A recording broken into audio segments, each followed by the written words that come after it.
Hello विद्यार्थी, नमस्कार। UTC online में आपका स्वागत है। आप कैसे हैं? उम्मीद है बहुत अच्छे होंगे और मन लगा के पढ़ रहे होंगे। तो आज हम जो है क्लास 10 के लिए हम केमिस्ट्री का क्लास दे रहे हैं और उम्मीद है कि बहुत ही अच्छा लगेगा। और अच्छा लगेगा तो क्या करना है खुद जानते हैं। सब्सक्राइब करना है, शेयर करना है और कमेंट करना है। ये काम कम से कम जरूर कीजिए ताकि आगे भी हम आपके साथ जुड़े रहें और सेवा करते रहें। तो आज केमिस्ट्री में हम क्लास 10 का बता रहे हैं, लेसन 3। चैप्टर का नाम है धातु प्लस अधातु। चैप्टर का नाम है धातु एवं अधातु। धातु एवं अधातु।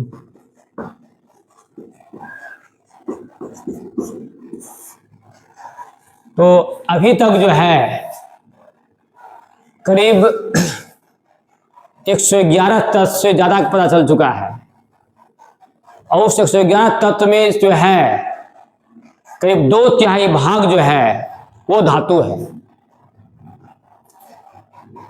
तो धातु का जो है काफी महत्व है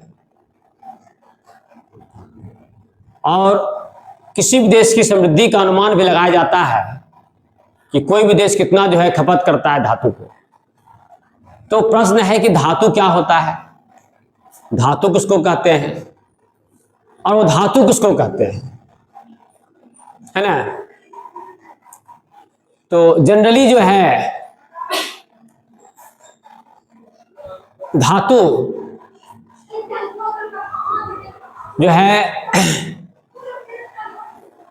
अगर उसको जो है आप किसी पीटिएगा हथौड़ा इत्यादि से तो आवाज जो है करता है, टन टन का आवाज करता है, वो धातु कहलाता है। जनरली ये मानी सिंपल सी बात है ना। तो धातु जो है का गुण क्या होता है इसके बारे में हम बताना चाहेंगे कि जिस तत्व की बाहरी कक्षा में 1, 2 या 3 इलेक्ट्रॉन होता है उसे धातु कहा जाता है। ठीक है, जैसे कि मान लिया जाए हम लेते हैं सोडियम। सोडियम का परमाणु संख्या 11 होता है। ठीक है, तो सोडियम को जो है अगर हम इसका लिखते हैं इलेक्ट्रॉनिक विन्यास कितना होगा 2,8,1। तो सवाल होता है कि 2,8,1 क्यों लिखते हैं, क्यों लिखते हैं। तो किसी भी तत्व के जो है पहला कक्षा में होता है ओनली 2 इलेक्ट्रॉन, दूसरा कक्षा में होता है 8 इलेक्ट्रॉन और तीसरा कक्षा में होता है 18 इलेक्ट्रॉन।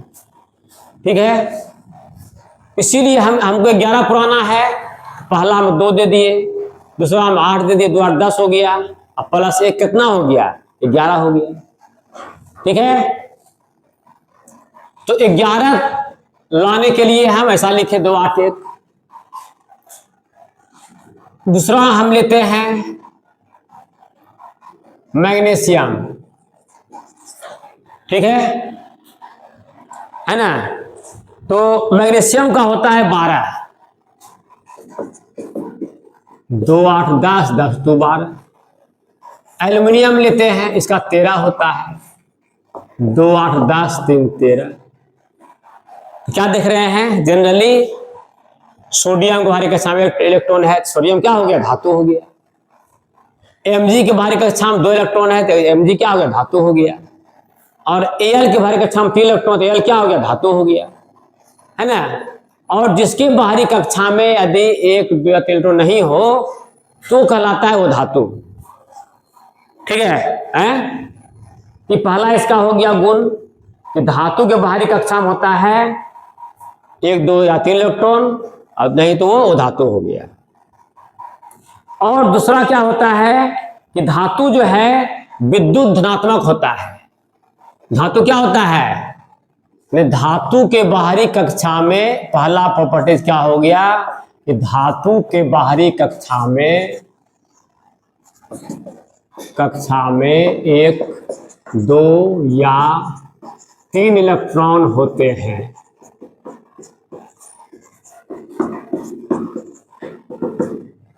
है ना। दूसरा प्रॉपर्टीज क्या हो गया कि धातु जो है विद्युत धनात्मक होते हैं।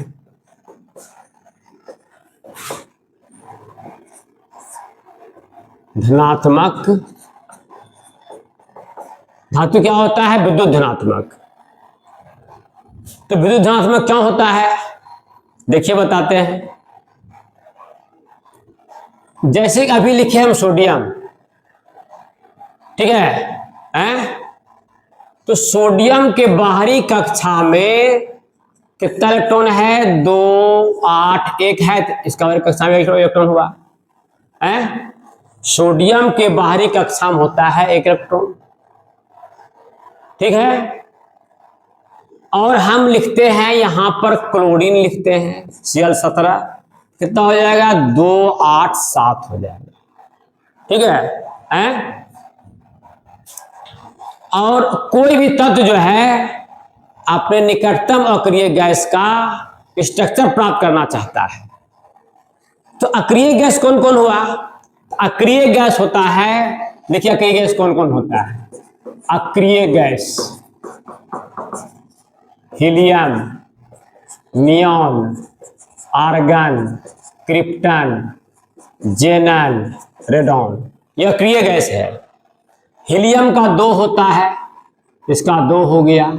इसका 10 होता है, इसका 2, 8 हो गया। इसका 18 होता है, 2 8 10 और 18 हो गया। इसका 36 होता है, 2 8 10 18 8, 36 हो गया, ठीक है। इसका 54 होता है, कितना हो गया, 2 8 18 18 8 हो गया। रेडॉन का 86 होता है, 2 8 18 32 18 8, ठीक है, हो गया। अब देखिए यहां पर ये अक्रिय गैस है, ये क्या है, अक्रिय गैस है। जितना भी तत्व है सब चाहता है अक्रिय गैस का संरचना प्राप्त करे। तो ऐसा करने के लिए क्या करता है, तत्व के बीच जो है इलेक्ट्रॉन का जो है त्याग होता है, ग्रहण होता है, ठीक है। तो कोई भी चाहेगा अपने निकटतम अक्रिय गैस का स्तर प्राप्त करे। जैसे कि मान लिया जाए कोई आपके बगल में मैट्रिक पास कर गया, उसको नंबर आ गया 450, तो आप भी सोचिएगा हम भी जो है 450 कम नहीं लावे, हम भी 450 लावे, तब मेरा प्रतिष्ठा की बात है ना। यदि कोई मान लिया जाए बगल में लेते आया 300 नंबर, तब तो अगल बगल वाला चाहेगा कि हम भी 300 नंबर लावे, माने उससे करीब लावे। या कोई मान लिया जाए आपके बगल में मोटरसाइकिल खरीद लिया, तो सोचता है चलो भाई हमरे पर मोटरसाइकिल ले, मेरा प्रतिष्ठा की बात है, हम मोटरसाइकिल खरीद ले। तो तुलना होता है अपने बगल वाला से। तो इसके देखिए यहाँ सोडियम का बगल वाला कौन है, 2 और यहाँ 11, यहाँ पर 10 है। ये चाहेगा हम नियॉन बन जाए, और क्लोरीन चाहेगा हम आर्गन बन जाए, ठीक है। तो ये जो है क्लोरीन गया इसके पास, सोडियम के पास, बोला भैया आपके पास तो जो है 1 इलेक्ट्रॉन देख रहे हैं ज्यादा है, यदि हमको आप दे दीजिएगा तो हम जो है आर्गन का इलेक्ट्रॉन विन्यास प्राप्त कर लेंगे, ठीक है। और ये सोडियम सोचा कि ठीक है बहन तुम ले लो, क्योंकि हम भी अस्थायी हो जाएंगे, हम भी नियॉन बन जाएंगे, ठीक है। तो आपस में जो है अपने निकटतम अक्रिय गैस का स्तर प्राप्त करने के लिए क्या होता है, इलेक्ट्रॉन का जो है त्याग होता है, ग्रहण होता है। इसी चक्कर में क्या हो गया, ये सोडियम, देखिए सोडियम के बाहरी कक्षा में 1 इलेक्ट्रॉन हुआ और क्लोरीन के बाहरी कक्षा में 7 इलेक्ट्रॉन, 1 2 3 4 5 6 7, इसको ऐसे दे दिया, ट्रांसफर कर दिया, क्या हो गया Na+। देने वाला हमेशा धनी होता है, तो ये 1 इलेक्ट्रॉन दिया तो धनी हो गया, इसमें प्लस चार्ज लग गया। और लेने वाला क्या होता है, जो लेता है वो ऋणी होता है, उसका कर्जदार होता है। तो यहां पर क्या हो गया, इस पर Cl पर जो है लग गया माइनस चार्ज लग गया, ठीक है ना। तो यहां पर देखिए सोडियम पर प्लस चार्ज लग गया, क्या हो गया, सोडियम हो गया विद्युत धनात्मक तत्व हो गया, ठीक है। और Cl क्या है, इसमें नेगेटिव चार्ज लग गया, तो Cl क्या हो गया, ये विद्युत ऋणात्मक तत्व हो गया, ठीक है। तो हम बताए थे कि सोडियम धातु जो है विद्युत धनात्मक होता है, तो धातु क्या होता है, ये विद्युत ऋणात्मक होता है, ठीक है, समझ में आ गया। तो इसका प्रॉपर्टीज क्या हो गया, धातु जो है विद्युत धनात्मक होता है, ठीक है, और धातु क्या होता है, विद्युत ऋणात्मक होता है ना। ये तीसरा प्रॉपर्टी होता है धातु का कि धातु आघात वर्धनीय होते हैं।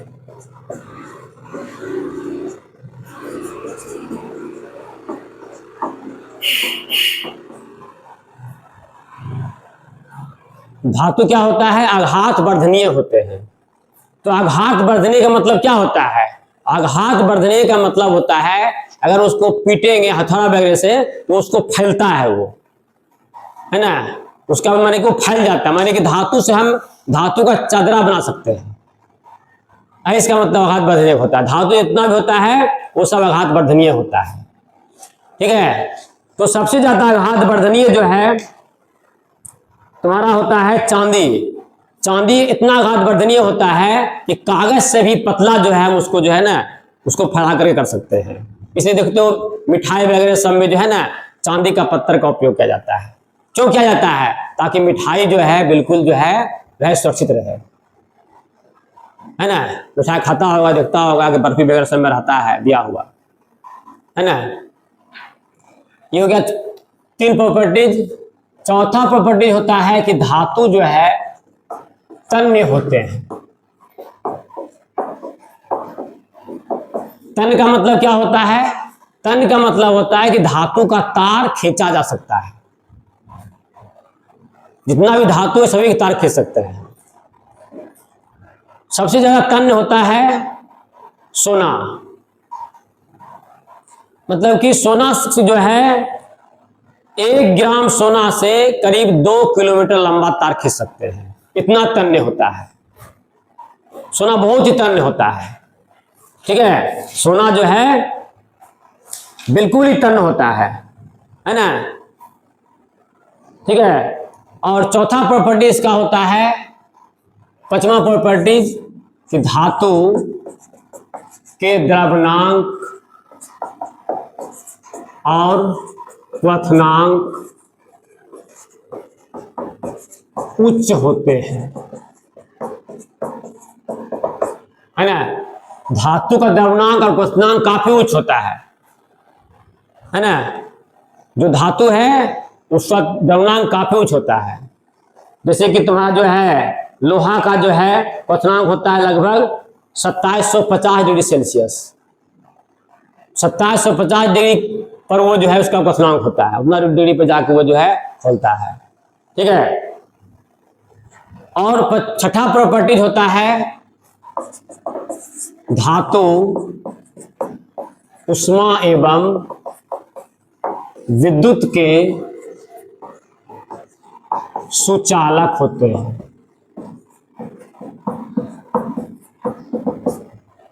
तो उष्मा एवं विद्युत के सुचालक का मतलब क्या होता है, उष्मा के सुचालक का मतलब क्या होता है, जैसे कि मान लिया जाए ये जो है धातु है, ये लोहा है, अगर इसको आप रख दीजिएगा आगिन में तो क्या होगा, पूरा जो है गर्मा जाएगा, धीरे धीरे धीरे पूरा गर्मा जाएगा, उसको आप छू नहीं पाइएगा। और सुचालक का मतलब क्या होता है कि यदि यहां पर धातु में करंट आ गया, पूरा लोहा में करंट आ जाएगा, है ना। ठीक है, इससे क्या होता है, धातु क्या होता है, ऊष्मा विद्युत का सुचालक होता है। ठीक है, तो सवाल है कि धातु जो है विद्युत का सुचालक क्यों होता है, इसका क्या कारण है। क्योंकि इनमें जो है, इसके परमाणु में जो है मुक्त इलेक्ट्रॉन रहते हैं, इनके परमाणु में रहते हैं मुक्त इलेक्ट्रॉन, जो क्या करता है, विद्युत धारा का करते हैं संचालन। धातु के परमाणु में क्या होता है, मुक्त इलेक्ट्रॉन पाया जाता है, जो कि विद्युत धारा का करते हैं संचालन करते हैं। इसी कारण से क्या होता है कि धातु जो है ऊष्मा विद्युत का सुचालक होता है। ठीक है, समझ गए। लेकिन इसका अपवाद है। अपवाद क्या है कि ग्रेफाइट जो है धातु नहीं होता है, ग्रेफाइट वो धातु होता है, फिर भी ये होता है विद्युत का सुचालक। ग्रेफाइट आप लोग देखे होंगे, बहुत लोगों को पता नहीं रहता ग्रेफाइट क्या होता है, जबकि सबके पास, सबके घर में ग्रेफाइट रहता है, लेकिन बहुतों को पता नहीं होता है। शायद आप लोग को ये पता नहीं हो तो समझ लीजिए ग्रेफाइट क्या होता है। आप लोग पेंसिल से लिखते होंगे, जो पेंसिल जो होता है वही पेंसिल में रहता है लिखने वाला काला वाला, वो क्या होता है, ग्रेफाइट होता है। ठीक है, तो धातु क्या होता है, विद्युत का सुचालक होता है ना। लेकिन अब बात क्या हो गया, अब बात हो गया ग्रेफाइट। ग्रेफाइट जो है धातु नहीं है, फिर भी होता है विद्युत का सुचालक। ठीक है, और धातु में क्या होता है, चमक पाया जाता है। धातु बिल्कुल जो है उसमें चमक पाया जाता है ना, पूरा चकचक करता है, जो सोना वगैरह सब होता है, सोना चांदी एल्युमिनियम से क्या पूरा जो है चमकता है ना। ठीक है, लेकिन इसका अपवाद क्या है, इसका अपवाद है कि ग्रेफाइट आयोडीन, ग्रेफाइट आयोडीन जो है दोनों जो है वो धातु होता है, लेकिन फिर भी ये विद्युत के ये इसमें जो है चमक पाया जाता है। ठीक है, छठा प्रॉपर्टी, सातवां प्रॉपर्टी क्या हो गया कि धातु में चमक पाया जाता है। अब बात क्या हो गया इसका, ग्रेफाइट और आयोडीन, है ना। आयोडीन ग्रेफाइट क्या है, वो धातु है, लेकिन इसमें जो है भी चमक पाया जाता है। ठीक है, और धातु को जो है अगर पीटते हैं किसी से, हथौड़ा वगैरह सबसे, उसमें आवाज करता है, टन टन कर आवाज करता है, उसको क्या कहते हैं, धातुई ध्वनि कहा जाता है। ठीक है, तो यदि आपसे जो है अब पूछा जाए कि बताओ बच्चों कि धातु धातु में क्या अंतर है, क्या बोलिएगा। धातु धातु में क्या अंतर है, धातु धातु मुख्य अंतर क्या है, तो बता दिए कि धातु जो है आघात वर्धनीय और तन होते हैं, लिखना है। वो धातु इसको उल्टा कर देना है, वो धातु आघात वर्धनीय और तन नहीं होते हैं। ठीक है, धातु द्रव्यमानांक क्वथनांक उच्च होते हैं, वो धातु उल्टा कर देना है, वो धातु द्रव्यमानांक और क्वथनांक निम्न होते हैं। धातु ऊष्मा विद्युत के सुचालक होते हैं, इसका उल्टा कर देना है, वो धातु ऊष्मा विद्युत के सुचालक होते हैं। धातु में चमक पाया जाता है, वो धातु में चमक नहीं पाया जाता है। ठीक है, धातु को हथौड़े इत्यादि से पीटने पर टन टन का आवाज होता है, लेकिन वो धातु को यदि पीटेंगे हथौड़ा सबसे, आवाज नहीं होगा, उल्टे क्या होगा, वो चूर हो जाएगा, है ना। ये धातु धातु में जो है मुख्य अंतर हो गया। और पूछा जाए बताओ बच्चों कि धातु जो है विद्युत सुचालक क्यों होते हैं, क्या बोलिएगा कि धातु में जो है क्या होता है, ये विद्युत सुचालक क्यों होता है, क्योंकि धातु में मुक्त इलेक्ट्रॉन पाए जाते हैं, जो क्या करता है, ऊष्मा का जो विद्युत का संचालन करते हैं। ठीक है, इसी कारण क्या होता है, धातु जो विद्युत के सुचालक होते हैं। ठीक है, तो इसी के साथ आज का हम क्लास खत्म कर रहे हैं, फिर आगे जो है नेक्स्ट दिन मिलेंगे। थैंक यू, धन्यवाद।